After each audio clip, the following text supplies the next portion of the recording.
My name is Eliza, and I am 34 years old. But when I look at my reflection, I see a woman much older. Life has not been kind to me. It has carved lines on my face. I was born in a poor village surrounded by fields and dust. The land was dry, the air heavy, and our pockets always empty.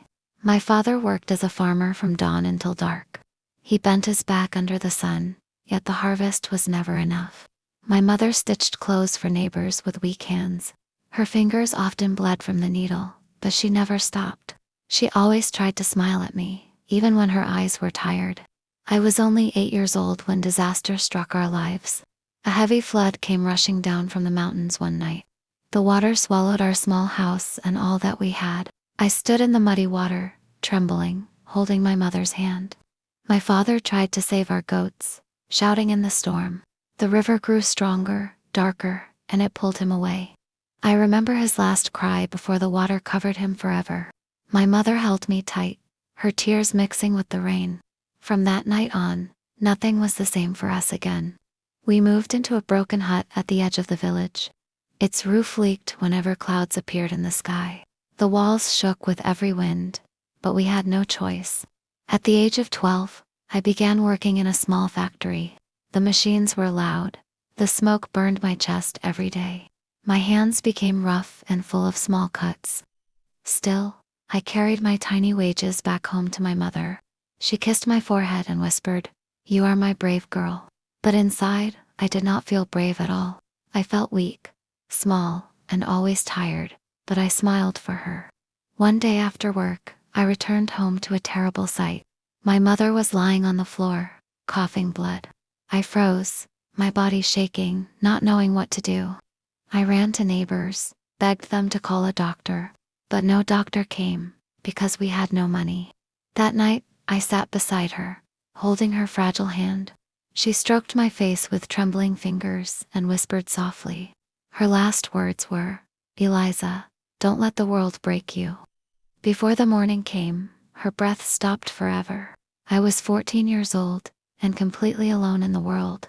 After my mother's death, I wandered like a shadow. The hut where we had lived felt like a grave. I could not sleep there without hearing her voice. So, one morning, I packed a small bag and left. I walked toward the city with no plan, no map. The road was long, my feet blistered, but I kept moving.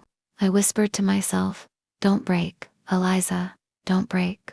The city was loud, full of faces that never looked at me. Tall buildings stood like giants, and I felt invisible. I asked for work in shops, in houses, anywhere. Most people turned their heads away when they saw me. Finally, an old woman gave me a chance. She let me wash dishes in her small restaurant. The pay was little, but I could eat leftover food. For the first time in weeks, my stomach was full. I slept on the floor in the corner of the kitchen. At night, I cried silently, hugging myself to sleep. But every morning, I forced a smile and kept working. The old woman sometimes patted my head kindly. She reminded me of my mother, and it hurt inside. I worked there until I was 17 years old. By then, I had saved a small handful of money. I rented a tiny room with cracked walls and no window. It was not much, but it was mine. I sat there at night, staring at the darkness, dreaming of a better life, dreaming of a tomorrow. But life was not done testing me. One evening, as I walked back from the restaurant, I saw smoke. My little room was burning, the fire climbing fast. People stood watching, but no one helped. I screamed and ran, but it was too late. The fire ate everything I owned, even my savings. I fell to my knees, my hands in the ashes. The crowd left, and I was alone again. That night, I had no roof, no food, no hope. I sat under a bridge, hugging my knees tightly. The city lights blinked above me, cold and distant. I promised my mother again, I will not give up. But deep inside, I wondered how much more I could survive. The next morning, I awoke to the sound of footsteps. 2 policemen stood above me, asking questions. They thought I was a thief, a beggar, a liar. I explained I had lost everything in the fire. They looked at me with cold eyes and walked away. Their boots echoed in my ears like a warning. I stood up, dusted myself, and kept walking. Hunger twisted my stomach, but I had no money. I knocked on doors, offering to clean or wash. Most doors slammed shut before I finished speaking. Finally, one rich woman let me work as a maid. Her house was large, full of golden curtains and marble floors. She gave me a uniform and ordered me around. Her voice was sharp, and her eyes carried no kindness. Still, I accepted, because I needed shelter and food. I scrubbed floors until my knees turned red. I polished glasses until my fingers ached. Every mistake I made, she shouted at me. But I stayed silent, swallowing my pride. At night, I lay in a small servant's room. The bed was thin, the walls cold, but I was safe. The other workers did not speak to me. They looked at me like I was an intruder. I missed my mother more than ever in that place. Sometimes I pressed my face into the pillow and cried. I remembered her words, "Don't let the world break you." They were the only reason I kept breathing. One evening, while cleaning the living room, I saw the lady's husband.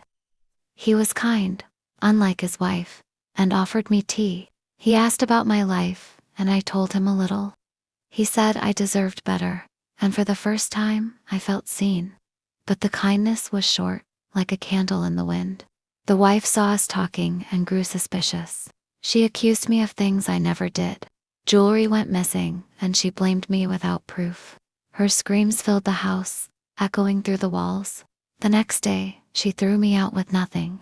I stood on the street again, holding only my broken pride.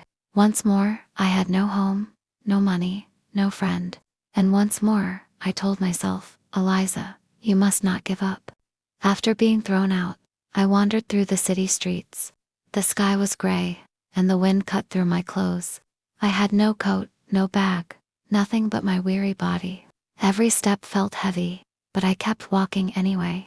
I searched for work in markets, in hotels, in shops.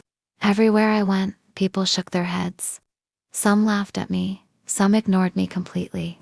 I felt like a ghost in a world of the living. At night, I slept in a bus station corner. The floor was cold, and rats ran near my feet. I hugged myself tightly, trying not to cry. But the tears came, slow and endless, soaking my face. The next morning, a man offered me work as a guard. He said a wealthy family needed someone at their gate. I accepted quickly, without asking questions. I was given a uniform and a small cabin. It was simple, but to me it felt like safety. For the first time in months, I had steady food. The family I worked for was called the Harpers. The wife, Mrs. Harper, was gentle and polite. She always greeted me with a smile and kind words.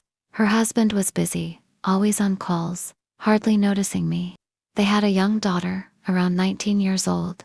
She rarely spoke, her face always angry and cold. I didn't mind.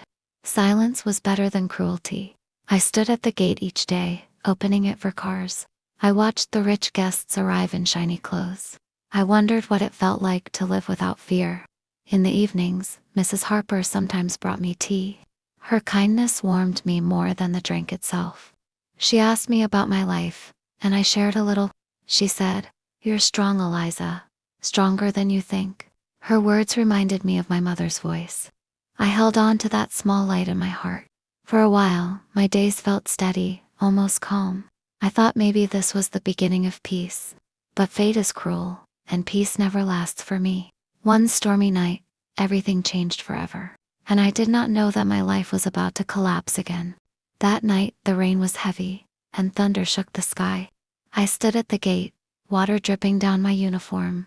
Suddenly, flashing lights filled the street behind me. Police cars screeched to a halt, sirens screaming loudly. Before I could speak, armed men rushed past me. They stormed the house, breaking the door open with force. I froze, my heart pounding so hard I could not breathe. Shouts echoed from inside, footsteps pounding on the stairs. Then silence, long, heavy, terrifying silence. Moments later, an officer dragged me by the arm. I begged them to explain, but no one answered. They pushed me inside the house, and my blood ran cold. The Harper family was lying on the floor, lifeless. Blood covered the marble tiles, red and shocking. Mrs. Harper's kind eyes would never open again. I felt sick, my legs weak, my chest hollow. I wanted to scream, but my voice was trapped. One officer shouted, "She was at the gate." Another said, "No cameras, no witnesses, only her." Before I could defend myself, cold metal closed on my wrists. The handcuffs cut into my skin as they dragged me away. I cried out, "I didn't do this. Please believe me." But no one listened. No one cared to hear. At the station, they searched me, questioned me, accused me. They said my hands had blood, though I had none. They said I had motive, though I had no hate. I told them I respected Mrs. Harper, but they laughed. A tired lawyer was given to me by the state. He barely looked at me, barely spoke for me in court. The judge declared me guilty, with eyes half closed. The words "life in prison" fell heavy on my ears. I fell to the floor, shattered, broken, voiceless. No one cried for me, no one stood for me. At 23 years old, I was caged like an animal. The prison walls swallowed me, cold and merciless. Nights were long, days were empty, hope was faint. Still, I whispered to myself, "Don't let the world break you." Years passed, and I learned to survive in silence. Then, one day, new evidence came to light. A hidden camera showed another figure near the Harper house, and for the first time, I wondered if the world might finally hear my truth.